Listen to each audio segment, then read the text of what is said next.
Bem-vindos à aula de número 177. Melhor assim com essa iluminação, né? Você estava com o abajur desligado. Item 5, o cálculo do juro.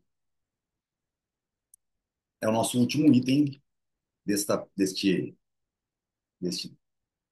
capítulo de iniciação, né, de fortalecimento dos conceitos, para que a gente vá para o capítulo 20, juro e a expansão de crédito e o ciclo econômico.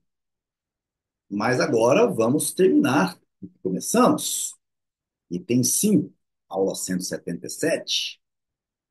O juro originário é uma consequência de valorações que variam e flutuam incessantemente. Nós não somos o mesmo homem nem o mesmo rio, não é isso? Ele varia e flutua com elas. O costume de adotar taxas anuais é simplesmente uma prática comercial e um critério mais fácil para o cálculo. Não afeta o nível das taxas de juros determinadas pelo mercado. As atividades dos empresários tendem a provocar o estabelecimento de uma taxa uniforme de juro originário na economia de mercado como um todo. Se nós vivemos em sociedade e balizamos uma coisa com a outra, nós vamos aprendendo isso. Quando num determinado setor do mercado, a margem entre os preços dos bens presentes e dos bens futuros se afasta da margem prevalecente em outros setores, a propensão dos homens de negócio para atuar nos setores em que a margem é maior e evitar os setores em que é menor provoca uma tendência de equalização. Está falando, Rodrigo? A mesma coisa que acontece com os bens de consumo. Se uma coisa começa a ficar mais valorizada, as pessoas querem produzir aquilo. Se há um setor que está pedindo mais dinheiro do que outro, então tá, as taxas de juros originários ali estão maiores, o que acontece? Todo mundo quer ir lá, e aí falta aqui, e aí reequilibra, correto? Oferta e procura. Tendência de equalização. A taxa final de juro originário é a mesma em todos os setores do mercado, numa economia uniformemente circular, onde já está tudo equilibrado, correto? Porque se não tivéssemos se tivesse uma taxa de juros maior do que a outra, por que que esse cara vai emprestar por de menor se ele quer ganhar o cliente do outro que é de maior, que empresta maior, o mesmo dinheiro, o mesmo produto? Entendeu? Na economia uniformemente circular tem que estar tudo igual. As pessoas, ao preferirem satisfazer uma determinada necessidade num período mais próximo do futuro, do que satisfazê-la num período mais remoto, estão emitindo valorações que provocam o surgimento do juro imaginário. Não há nada que justifique a suposição de que esse desconto de satisfação aumente de forma contínua e uniforme ao longo de períodos do futuro cada vez mais remotos.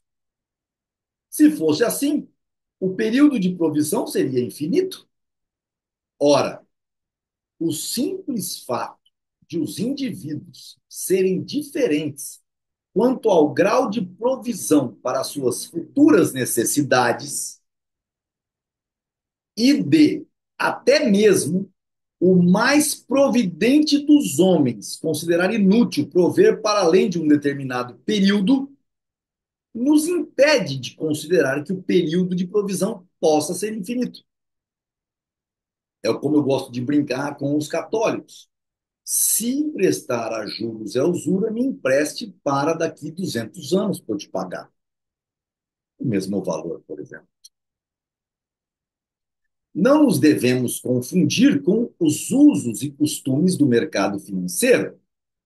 É comum que os contratos de empréstimo estipulem uma taxa uniforme de juro vigente durante toda a duração do contrato e quem adotem contrato e que adotem uma taxa uniforme para cálculo dos juros compostos. A efetiva determinação das taxas de juros não depende desses ou de outros dispositivos aritméticos usados para calcular juros. Se a taxa de juros está fixada em contrato de forma inalterável por um período de tempo, as mudanças que ocorrerem na taxa de mercado estão refletidas nas correspondentes mudanças nos preços pagos pelo principal, levando-se na devida conta o fato de que o montante do principal a ser pago no vencimento do empréstimo está estipulado de forma inalterável. O resultado não se altera pelo fato de calcularmos com uma taxa de juro invariável e preços variáveis para o principal, ou com uma taxa de juro variável e um montante invariável para o capital, ou com a variação de ambas as grandezas. Traduz, Rodrigo. Quando o banco diz que vai te emprestar 100 a uma taxa de juros anual, mensal, seja ela qual for no juro, né? Sempre é juros compostos. Na verdade, o que ele está fazendo é olhando para o período todo. E quanto ele quer ganhar neste período todo. Depois, como ele vai derivar isso, é outra questão. Os termos de um contrato de empréstimo não são independentes da duração do mesmo, não só porque os componentes da taxa bruta de juros do mercado, que fazem com que esta se desvie da taxa de juro originário, são afetados pela sua duração, como também em decorrência de fatores que provocam mudanças na taxa de juro originário. Os contratos de empréstimo são valorados e avaliados diferentemente segundo a sua duração. E assim encerramos a questão, o cálculo do juro, e como ele está intrinsecamente ligado ao juro originário e, obviamente, aos lucros empresariais de quem está dando emprestado, mas sempre é a relação do preço dos bens presentes aos bens futuros que começa. E sempre é uma regra praxeológica. Onde estiverem sendo cobrados maiores juros, é onde se migrarão os investimentos para aquela determinada questão. Valores nominais de juros maiores nem sempre é numa condição de determinação de maior lucro. Se não, vejamos. Numa economia de moeda que se desvaloriza muito rápido, um juros menor financiando um bem tangível como um imóvel de 7% ao ano pode proporcionar lucros maiores ao credor, ao emprestador, do que uma taxa de juros muito alta negociada em moeda corrente. Isso também tem que ficar muito claro já, desde já.